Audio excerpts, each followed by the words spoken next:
morning. We have been having some right weather. It has been really torrential rain like we haven't seen in ages, and to be fair, we really did need the rain. But then it turned to sleet and then it was snowing. Unfortunately, the snow didn't settle. Me looking out the window, that's what's looking at those rooftops. So looking out, I was so excited about the snow, but about 10 minutes after that, it had turned back into rain and sleet and sludge and all of that misery. But anyway, we're starting the week off with a job that I really needed to do last week, which was pot up my cucumbers. However, I know that in the description of this video, we are going to have a thing that says that I'm doing some more sowing this week. And so by the power of editing, when I've got the video together, I'll put the timestamp of when I start doing what I'm sowing in March here, in case anybody just really doesn't want to watch me do what else I'm doing this week. Anyway, cucumbers. This is what they are looking like at the moment. I've just got them sat in here because they needed a really good drink before I potted them up. But yeah, they're looking quite beautiful. The size pot, you can see what size pot they're in there. They are going to go up into this size pot, which is going to be the last upgrade before they go into their final pots. So wonderful. What I don't have is any sticks for them, you know, like support sticks. I really need those really spindly green ones that you can buy anywhere. But I got my knickers in a twist about them last year because I nearly poked my eye out, and so I threw them all away, or we snapped them and used them for kindling, and now I don't have any. So that's all I'm going to do this morning. In fact, that's all I'm going to do today. I've got other things to do today, so this is my sole bit of getting my hands dirty for the day. Right, little cucumbers, are you ready?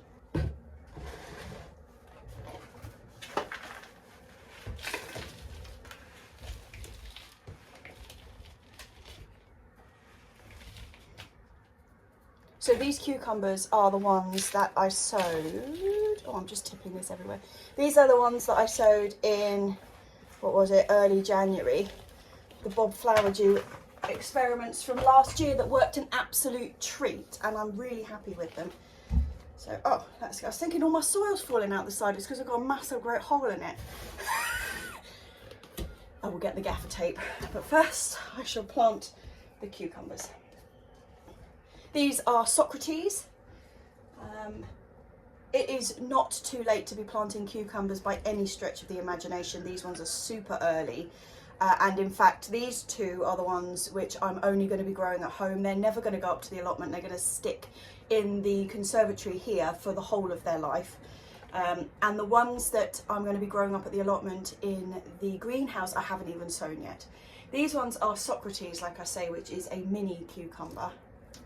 Oh, come on, little chap. Look at those roots.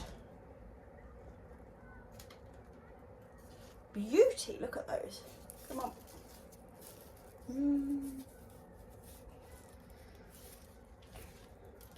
Okay.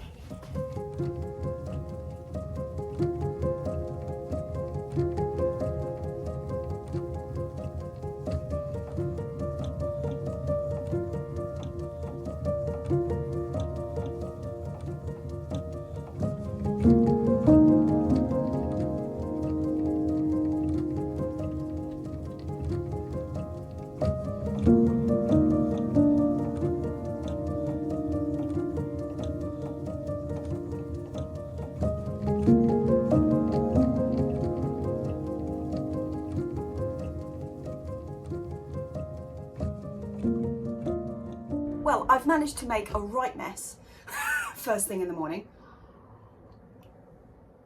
These guys, unfortunately, are not able to go out into the conservatory yet because we are still experiencing silly cold for March. It keeps getting warmer, like we have a couple of days of warm weather and everything sort of starts coming back into life again, and then we go cold, which is probably the worst combo. If we stayed cold, everything would be pushed back, you know, and then nothing would be affected by the cold because it wouldn't have really got itself going. But the fact that we keep having these like bursts of warmth, it's really messing things up. Well, anyway, that is just about all I'm going to be doing today in terms of gardening. That's not it, that's not me finished. But yeah, I've got other things to do today. So I'm going to put these cucumbers up here they're still in my office. That's where they're living at the moment. Unfortunately, my office is really windy because the window frames are shot, so I've cling filmed over the windows, but they're still like it's making it difficult to film because every time the wind blows, the wind is still coming through the frame, so the cling film is making the most enormous racket every time, which just, you know, adding to the joy of the noises when you're trying to record things. So I did that really well. Okay, that's me over and out. Cucumbers potted up. Happy chaps. I'll see you tomorrow.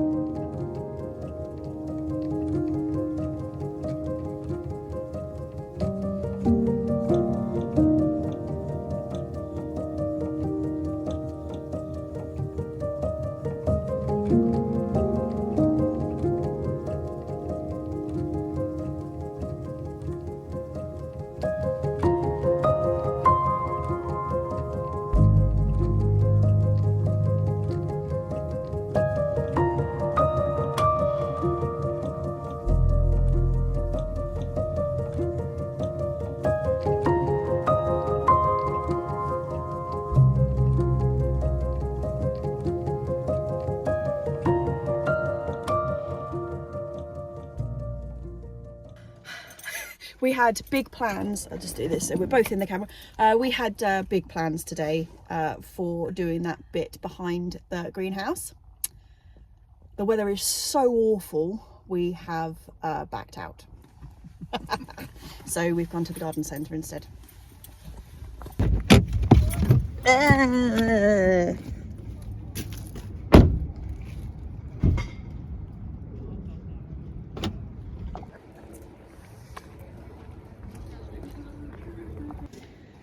Right, which way are we going to go? I think we'll go into the shop, the warm bit.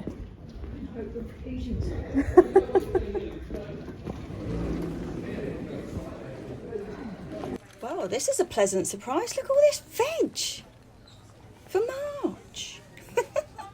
Beetroot. So this is the golden one that I just sowed. Theirs are looking great. Mine haven't even appeared yet.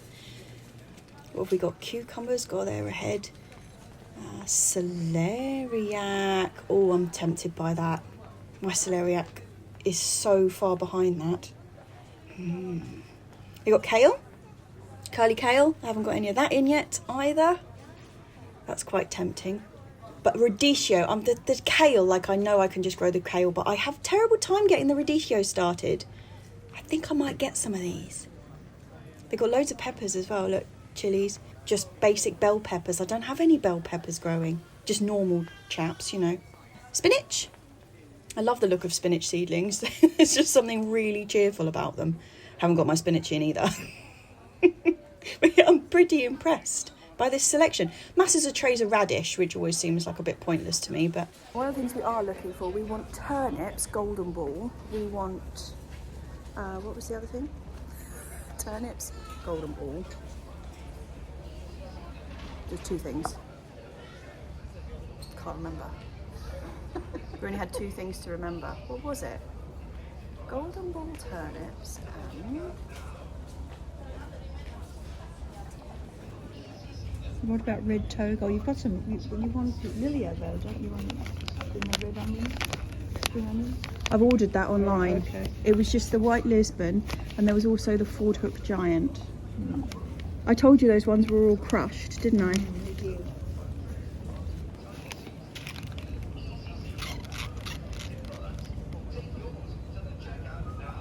Look at this. I've just been stumbling around the back with all the pots, and this is outrageous. So they've got these rubber pots here, which are obviously fantastic and going to last forever. But look, 2 strips of root trainers. It's not even a whole box, it's just 2 strips. How much are they?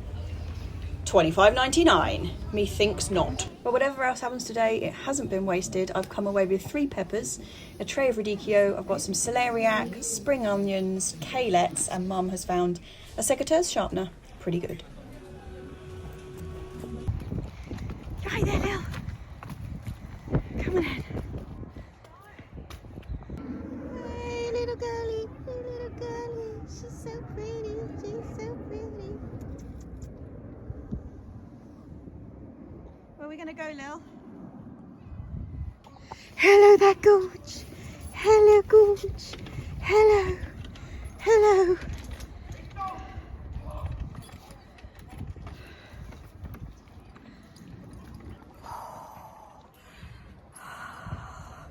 I can tell you what, chaps, if it wasn't for you lot and having this routine of having a vlog out every week, I would not be up here. Other than to sort the girly whirlies out, I would be at home.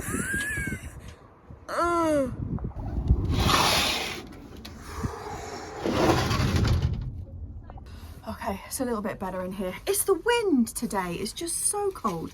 Let me attach you to my now makeshift tripod. Oh, look at this. Snood weather in March.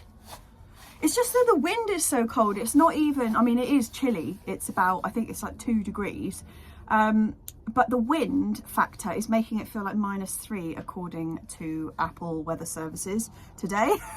But yeah, it's just chilly. But I have got you to thank, like I said, for being up here. It's so tempting to put off all those jobs that you know you should get done. And you know, when you get started, particularly like the physical jobs, you're warm as toast once you get going. But then if you start putting them off now, I just know that by the time we do actually get some good weather, like I'm hoping like in a couple of weeks, so we've got 1 more definite week of pants coldness, but then I'm hoping it's going to get nice and warm. By the time we get to that point, I'll be running late on everything, so it is really good. Thank you very much for forcing me out of the nice toasty warm house. Yeah, so I'm going to get something done today which is going to be a little bit more physical so that I don't freeze to death, which is behind here. Is she pretty girl? Is she pretty girl, little?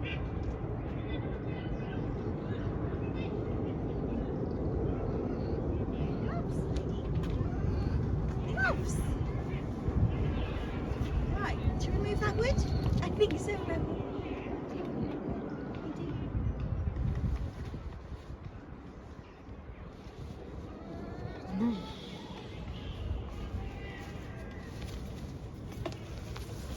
Let operation make the space behind the greenhouse usable begin. Not a catchy title, I'll give you that. But I've got to get this wood out of the way, which has just been seasoning to get in the wood burner at home. And I've got these 2 horses here, which you can see have been very well used from the top. All those cut marks over the years, but it's the legs that have rotted off. So I'm going to try and save the fittings and then replace the legs, because I don't know if you can see that, but they're just rotted off points. So I will save the tops of them. I've also got all this like stone and rubble and slate to move out the way.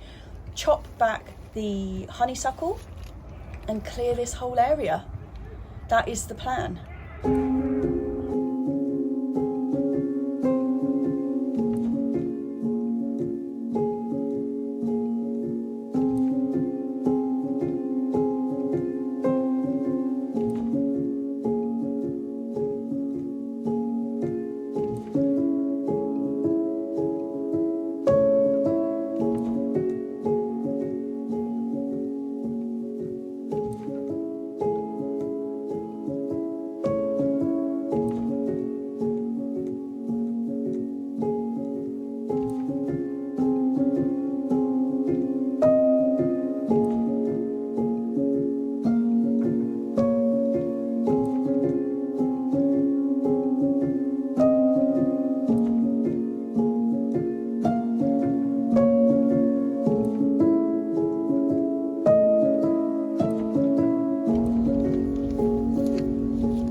Just chopping away, doing her thing.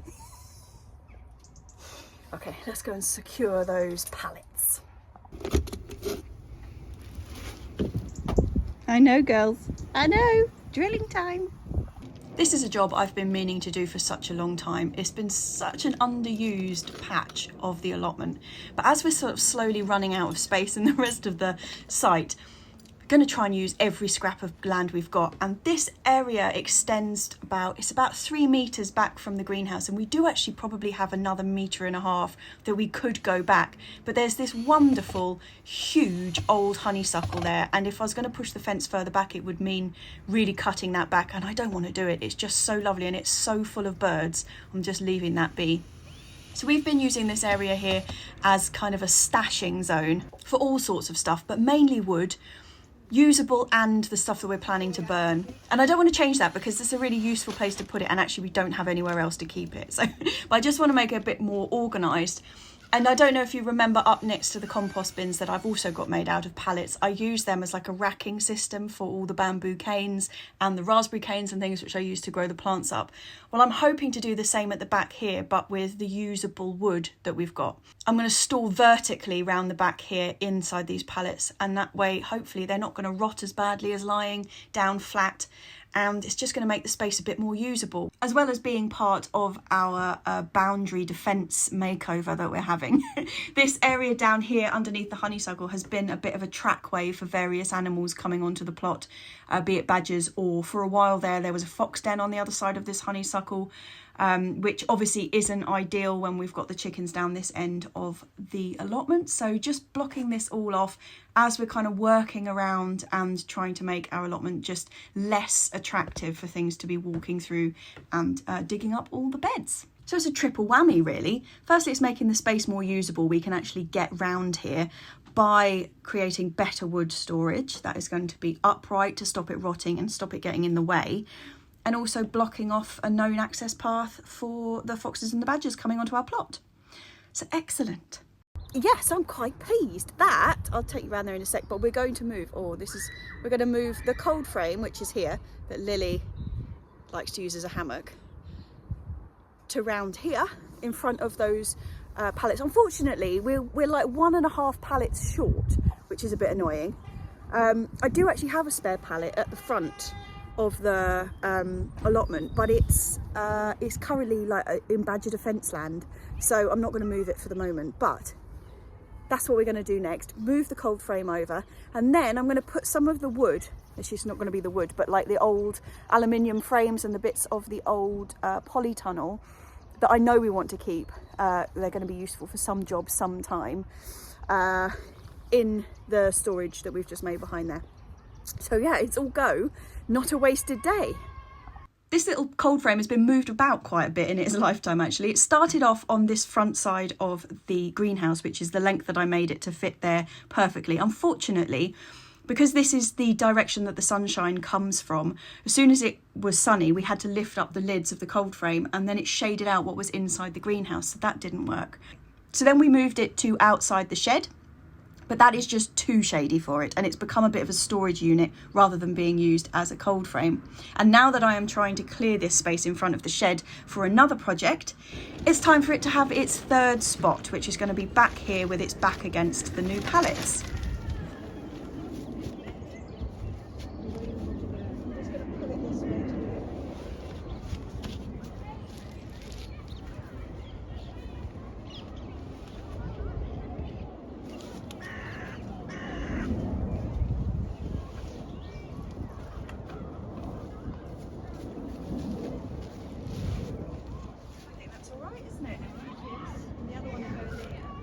The other one will go behind.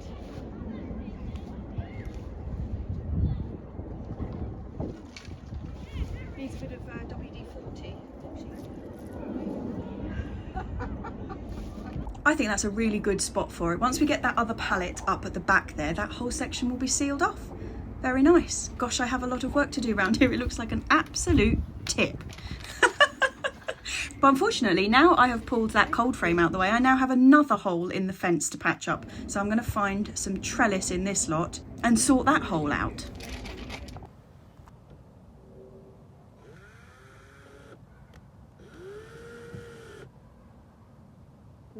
camera. What's wrong? Nothing. I was just smiling at No, you. what's wrong? You can't. I can't see what you're doing. No, you've got to go sideways. You're upright. Ha ha ha ha ha. Are you on now? I am on you now. That old chestnut.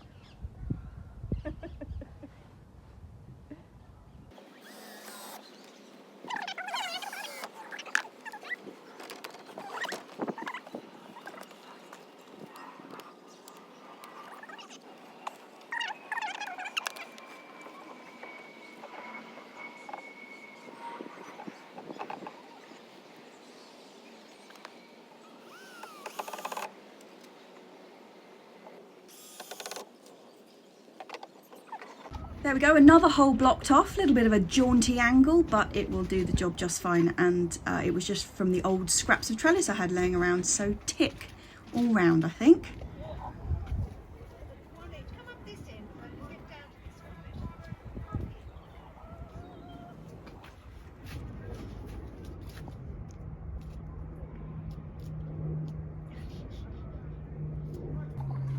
They're so cute.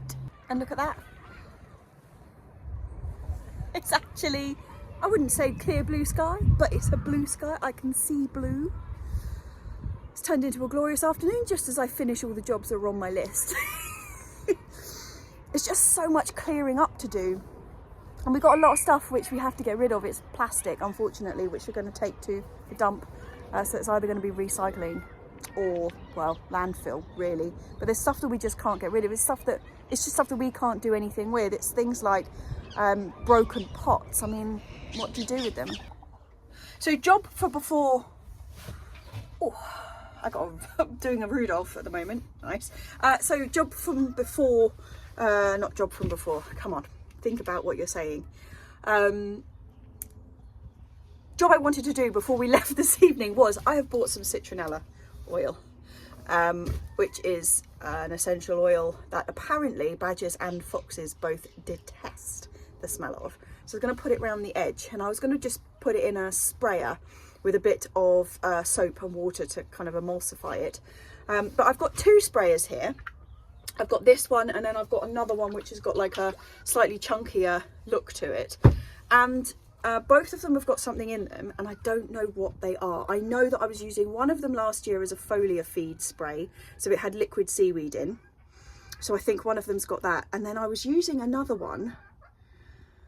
I can't even remember what it was for. It was some deterrent thing. It might have been chili and black pepper or something, or maybe it was the garlic. I did mix up one that had garlic in it to try and get rid of the aphids, but the aphids just seem to love the garlic even more than without the garlic, so that was a complete fail. But maybe that's what's in there, but I can't open it anyway, so we're going to take them home and see if we can get them open and washed. Whatever's in there, we don't want it in there anymore. And then I'm going to try citronella on the boundary, but unfortunately not today. Something else I've got to try on the boundary, but I'm not going to do that today either, is coffee grounds from the pub. They've been saving their coffee grounds for me, so I'm going to sprinkle that around the edge, but it's not much good doing it before rain because the rain washes away the smell, and it's due to rain again this evening, so I'm not going to do that either. But there we go. So I just tell you all the jobs that I can't do. Anyway, even though it's turned out to be actually quite a lovely afternoon, I think we're going to head off because it is 4:30. 4:30 already. Oh, I tell you what I do need to do before I leave. I'm going to go up and check the apricot because I think that's going to have been having a really hard time, and I'm just hoping that a good majority of that blossom hasn't come out yet. That's what I'm hoping. Let's go and have a look. Yeah, look, I mean, you can see how much of the blossom is on the floor, and there's just been nothing about to do any sort of pollination. I mean, there is still some, look, like a lot of these buds haven't come out yet. But I suspect that the vast majority of these that have already come out will not be pollinated. And I haven't been doing my rounds with the paintbrush, which I really should have done. I've just been in denial, to be honest. I'm not up here tomorrow, actually, but the day after I am, and it's supposed to, although it's going to be cold, it's not going to be wet because you can't do the hand pollination in the wet. It has to be dry. I found that out last year. So maybe that day I could have a go. But I'm hoping, you see, obviously when they start coming out, because we had that little burst of warm-ish weather, when you get the cold weather again, they do kind of pause. So I'm hoping that a lot of these are going to kind of hold off and just wait for better times and for the bees to come back out. Because a couple of weeks ago, oh, you can't see that, it's behind the bay tree, sorry, let me just sidle on. The camellia that's behind there was absolutely smothered in bees. But obviously the cold snap has sent them all scurrying away. Oh, sorry about the aeroplane. Aeroplanes are even worse coming this way when we've got low cloud, because the sound seems so, because they're coming in so low to come into Heathrow, the sound like bounces off the clouds and makes them about 3 times louder, which is But yeah, so apricot, but good things happening with the fence. Anyway, I'm gonna stop rambling now. I think it's time to go home. Hey Lil, you having a drink? You having a drink in the pond, girlie? Oh yeah? He's having a drink in the pond. Well, I tell you what, all of the lovely new growth that was coming from the water lily has vanished and gone black. There's a little tiny bit of a leaf just coming up there, but oh, that's a bit of a shame, isn't it? Hopefully it's just been set back and not killed off. Hey Lil, no, that'd be disaster, wouldn't it? Pretty girly. Hey, pretty girly. Meow, meow, meow. Yeah, yeah, yeah. Fluff, fluff, fluff. What's this? What's this, girls? I know. Oh, I was going to try and come in this way. We don't have a door this way anymore. Gotta go back round. Hey, Lil. Back round. Come on. Come on, girlies.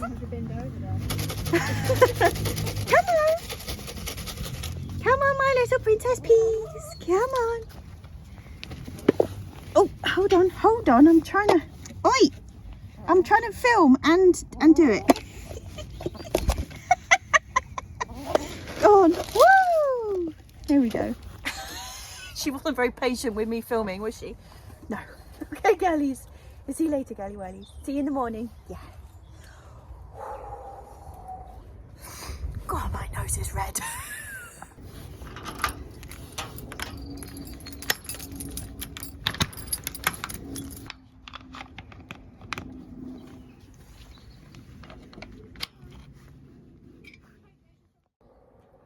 If you've just appeared here from the beginning of the video in timestamp time travel, hello again.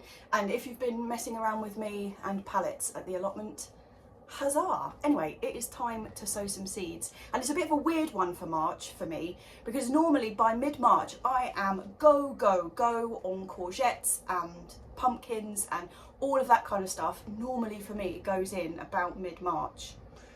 But I'm not going to do it this year. It's just too cold.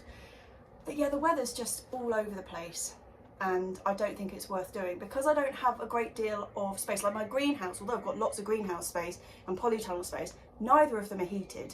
And so I'm just ending up with loads and loads of stuff in the office, which is up here with me. And I said at the beginning, I've got a problem with a draft. So all my peppers are like blowing around in the wind and it's not a warm wind. And I think the peppers are better at coping with it than the courgettes. So I'm just going to hold off on the courgettes. I'm going to wait till the end of March. So it'll be next week. I'm going to get all like the cucurbit stuff in, including round 2 of the cucumbers, which I would also normally be sowing about now. Actually, the only thing in that vein that I am going to be sowing is melons. I don't need a lot of melons. Like I'll be growing a lot of courgette plants. They get big very quickly. And then I've got to find somewhere warm to store them that's warm and light, which is the tricky bit. But I am going to sow melons. I don't need that many of them. I'm only going to have 2 plants of each. There's only 4 plants. And also I have left it too late with melons before. Year before last, I sowed them early March, got a fantastic crop of melons. Admittedly, I've never tried a watermelon type before. It's always been Minnesota midget, but I sowed them early March and I had a wonderful, wonderful year full of melons. Last year, I don't think I sowed them until mid-April and I got nothing, not a single thing. That can be down to so many things other than just time. It can be the season and the weather and how consistent I was with watering and all that kind of stuff. But basically, I think they need quite a long growing season to really get going in my experience. And so I'm going to get them in now. The two that I'm doing, Minnesota midget, which I just mentioned, I grow this one every year. It is a beauty. It's a little, you know, rhino skinned type melon. They're quite small, like the name suggests, about cricket ball size with beautiful bright orange flesh. They smell divine and they're incredibly sweet and beautiful. So that's my bog standard one. But I'm also going to try this one, Sugar Baby, watermelon style. I actually tried a watermelon a couple of years ago, but it was not a miniature. And it was somebody, actually, I was working at a garden centre and this lovely girl came in and said that she had managed to grow some plants from like watermelon that she had bought in the supermarket, and would I like one of the plants, which I definitely said yes. And the plant grew beautifully lush and magnificent, produced no fruit whatsoever. So I'm going to try a mini one this year and see how that goes. I'm going to sow 4 of each and hope that I get 2 of each. If I get more than that, somebody's always willing to take a melon plant, aren't they? I'm putting them in these larger polystyrene trays because the plants themselves are in that same sort of family as the cucumbers, and the actual seedlings themselves are really quite butch, shall we say. They're big beasts of seedlings, so I don't want to put them in a tiny little thing where I have to move them too quickly and then they get jammed in with everything else and you end up damaging them. So I'm just going to give them a little bit of space in these and hope for the best. They are going to need heat to germinate, so I've got this tray which is actually broken off at the edge, so there's actually only that many in there, which means that I can adjust the temperature quite carefully and keep them toasty warm and not have them tied up with other things, because I'm about to sow some brassicas in a cell tray as well, but I don't want to put obviously my melons in the same cell tray as my brassicas, because although the plants obviously are kept separate, they want to be in really quite different conditions to get going. And next, like I was saying, brassicas. A couple of these things I possibly could have got in February. I sowed my Cavalier Nero in February, but there was a few things that I just didn't have any of, and one of them was the Kalets that I picked up at the garden centre earlier this week. So that's tick, they're going in. It's not too late, it's just that I could have sown them earlier. So Kalets are going in. I've picked up some red Russian kale. I've had really mixed reviews about this. Some people completely swear by it and say it's a joy, and other people have said, well, it doesn't really taste of much and doesn't produce very well. So this is going to be my year to see whether this is a winner or not. Something else that I probably could have sown earlier, had I known I actually had the seed, was Crispus Brussels sprouts. I've actually been looking for seed for this one because it is a club root resistant variety. I didn't realise I had any, and actually what I've only got about 3-4 seed in here, but I'm going to sow them anyway and get them in because I can't seem to pick them up anywhere at the moment. So this is going in with the Kalets. I'm also going to throw in some red pointed cabbage. I've never grown this before. I have terrible luck with red cabbages. In fact, I don't think I've ever actually managed to grow one, but I'm going to try a pointy one and wonder if the shape's going to make it any easier. And but Mum loves the idea of growing a red cabbage, which is weird because she doesn't actually eat red cabbage. I love the taste of red cabbage, not that fussed about growing it, but you know, who knows. She really would like to get one decent red cabbage, so I'm going to get some of those in. And the other thing is the kohlrabi, which for some reason I've just forgotten to sow. I've had the seed. It is a variety called Delicacy Purple. I normally grow Azure, but I don't have any of the seed of that, but I've got plenty of these because Premier Seed practically give you enough to start your own farm when you buy seed off them. So yeah, these are the brassicas that are going in, and they are going to be going into a small tray like this. The seedlings of brassicas are way smaller than the cucurbit family, so they're going to be quite happy in here. And also all of these seedlings are going to need similar conditions. They'll need a little bit of warmth to actually germinate, and then they will go out into the conservatory downstairs, which is a bit chilly, and then as soon as they've kind of beefed up a bit, they will be going straight into the greenhouse at the allotment. The first year I grew Kalets, we thought they were a bit of a novelty actually, and we got them from Delftland Organics when they were selling their plant collections, which is such a shame that they've stopped doing that, because that was absolutely brilliant. I got some of my first really fantastic heritage tomatoes from them as well, actually. But they did pallet plants, and we thought it was a bit of a novelty, you know, like flowery Brussels sprouts or whatever, but they were delicious and they were prolific and they were absolutely fantastic. So we've been trying to grow them ever since. Had a couple of really successful years and a couple of years where they just haven't done anything. But like the fact that I'm growing the clubroot resistant Brussels sprout, we do have a real issue with that on the allotment. And so I think some of the beds are obviously worse than others. But it seems to be a bit random. Some years it's really terrible and some years everything just seems to get away with it. So I think that's probably been the reason that they haven't worked out very well. And also last year's seed that I used was really old, hence I was looking for a new packet of seed for these. Kohlrabi is another one that I find grows really fantastically some years, and other years I just can't get it to do anything and it kind of bolts and goes really woody. But it's one of those ones also that I do so repeatedly throughout the year, and I tend to get at least one batch of them that does really well. So it does depend quite heavily on the weather, but that's something we always grow because it makes the most wonderful coleslaw. Absolutely love it. Okay, so what have we done now? We've done melons, we've done the brassicas. Also, while I'm at it, I'm going to sow some lettuces. They're tough as old boots really, aren't they? The three varieties that I'm going to do are Valmain, which is, you know, a cut and come again upright sort of variety. I'm going to do Webb's Wonderful, which, if you've been watching this vlog for a little while, I've been trying to grow this for 2 years. It has written on it Britain's best loved lettuce, which is like ticking all the boxes for me, but I haven't really had much success with it. So I'm going to get some more of those in, and also one of my absolute favourite lettuces, which is this beautiful chap here, Rosa di Trento. It's like, I don't know if you can tell from that picture, it's all a bit shiny, isn't it? But it's like a really crunchy, really delicious, sweet, red tinged bit of marvellousness, and it seems to heart up really well. I often have a bit of trouble getting lettuces to properly like form a dense centre, and this one seems to do it every time, so wonderful. These ones are going to go in to just, you know, seed trays. I keep being asked by people where I get these little narrow trays from, and I have been looking for an online source for them for absolutely ages. Can't seem to find them. They're made by Stewart's, which is like a bog standard pot company. They're the same people who make the large green pots that we grow the aubergines and cucumbers and stuff in later in the year in the greenhouse.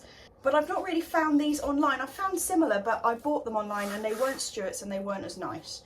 And these ones, I tend to just find them randomly in garden centres, like I did at that British Garden Centres one in Osterley last time. And if I see them, I buy a load of them because I don't have any kind of source. And if I go back to the same shop, they often don't have them again. So that is just the way of things. But yeah, these trays, marvellous. And now they're full of lettuces, which is even more marvellous.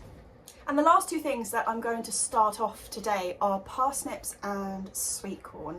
Parsnips I could have got in earlier, and last year, I don't know if you remember, I did nearly a whole bed of about 10 different varieties. It wasn't 10, but about 6 or 7 different varieties of parsnip that I just happened to have the seed for. And I got them all, I direct sowed them all, but quite densely, and I had poor germination, I'd say, but you often do get that with parsnips. I've had poor germination. And then the ones that did come up were a bit sporadic across the whole bed. I didn't protect them, and then they just got eaten. And then when I let the nasturtiums grow over the top of them, what was left got eaten as well. So it wasn't the best. So this year, changing my tactics, I'm going back to a way that I used to start parsnips off, which is just germinating them on a piece of wet, soggy kitchen roll to start them off. I'm just going with hollow crown this year. I'm not going to faff around with 200 million varieties.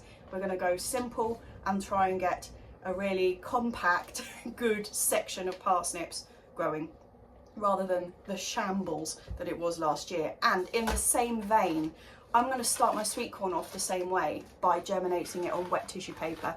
I've not tried it this way before, but there's a couple of reasons that I'm doing this. Firstly, I want to start them off in root trainers because it gives them a nice long deep root, and because the plants themselves obviously being like a grass, you know, so they're long and narrow, so being that jammed in like that, you can form a really good solid root structure on them, and they can get really quite large before they need to be planted out, so you don't have to pot them on, you don't have to do anything with them. However, last couple of years I've had really poor germination. When you end up doing a whole set of root trainers full of soil, that's quite a lot of compost to use, and then when only half of them germinate, it's a bit of a waste, because you can't then, you know, pick them out and move them around and shuffle them on. Once they're in the root trainers, they're in the root trainers, then you've got wasted space. So I'm going to pre-germinate them and then get them into root trainers, so that I know that what I've got, or at least there's kind of a better chance of what I'm putting in there is actually going to turn into a proper sweet corn plant. This is dead simple. I am just going to lay out the seeds on kitchen roll, wet the kitchen roll, and I'm going to cover it up with another piece of soggy kitchen roll as well. And the only thing you've got to be really careful of is not to let this dry out. One of the reasons that I'm slightly reluctant to do this often with parsnips, because I know a lot of people swear by this, is that my previous years I have let them all germinate, been really happy about it, and then like ticked it off in my head and forgotten about them, and then they've dried out and then they're gone. They are completely dead. You can't really rescue them, because when a seed just germinates like that with no soil around it or anything, it's so vulnerable that if you let it dry out, it's a goner. So yeah, what am I sowing mid-March? I tell you what I've also sown mid-March that I haven't actually put on the camera, because it's been either I've been in my pyjamas or it's been quite late at night and there's been no lighting, you know, that kind of thing. I have sown basil. I've got Thai basil, normal green, you know, wide leaf basil, and I've also got a red basil in. I haven't sown any Greek basil yet, though. That is on my list. I've got multi-sown turnips and beetroot in. They are currently waiting to germinate downstairs in the conservatory. They don't need heat to get going. I've got my chard has started to come up. My Cavallonero, which was the first of the Brassicas that I mentioned earlier, that's up like this. Bit leggy because I started them in the warm. Anyway, they're in the conservatory now, so they've got masses of light, and when I put them up, that'll rectify that issue. I've also got a load of rocket and parsley in. Oh, I've also sown my Zebrun shallots, and that reminds me there's something else I was supposed to be sowing this evening, which is my nipper leeks. I'm going to sow the nippers in a wide tray. It's just like a scatter sown jobby, nothing too precious. So nipper leeks are a wonderful, wonderful leek. I couldn't get hold of any last year, but Alex messaged me on Instagram the other day and said that he'd actually found somewhere in Lancashire that is selling them. So I've grabbed myself a couple of packets of those. They are a very small leek. They're like a baby leek. Pick them when they're just ever so slightly bigger than a sort of spring onion size, and they are divine. Just stick them whole on a barbecue or on the griddle or something. They are absolutely delicious. They are so sweet. I find them particularly useful because we do get the problems with the alliums on our allotment, where we've got the allium leaf miner in particular is a problem with leeks, but also we've got the white rot. The fact that these are in the ground for such a short amount of time, obviously a really quick one because you don't have to wait for a huge leek to grow. Having something that you can just get in the ground and dig up before it's been attacked is pretty advantageous. But I will say that actually, even if I didn't have all those problems, I would still grow nippers because I think they are a joy. And there we have it, chaps. Seed sowing done. So what have we got in now? We've got loads in. All that list that I've just done, we've done the aubergines, the peppers, the tomatoes. We've got herbs in. Next week, we're going to be moving on to things like courgettes and pumpkins and all those kind of things. I don't even know if I'm going to sow patty pans, because I got a text message from Johanna the other day saying that she's rather over excited about the patty pans and she's got masses of them. So I might be trying to nick one of hers, but she started hers off super early, but then she's got a lot more space than I have to kind of mollycoddle and keep these things indoors, whereas we're a bit short on space here, so it's a bit more strategic. But yes, that is it for this week, chaps. If you're watching this just as I release it on Patreon, which is Monday evening, you've got about 2 hours until I am on Potty Mouth with Tony and Steve and, gosh, I don't actually know who the other person is this week. I don't know, and a surprise guest and me. But obviously for everybody else it will have already happened, and I will put the link when it actually comes out. I will put the link to the recording of it underneath. Potty Mouth, in case you don't know, is like a gardening chat show that Tony C. Smith does on a Monday night. Yes, okie dokie. Right, I think that's about it for this week, chaps. So I'm just going to say massive cheers Thank you as always to my Patreons, and thank you to everybody else. You're all marvellous. I'm really hoping the weather improves sharpish. Do you notice I barely mentioned badgers this week, but they're still there. Cheers, Jack.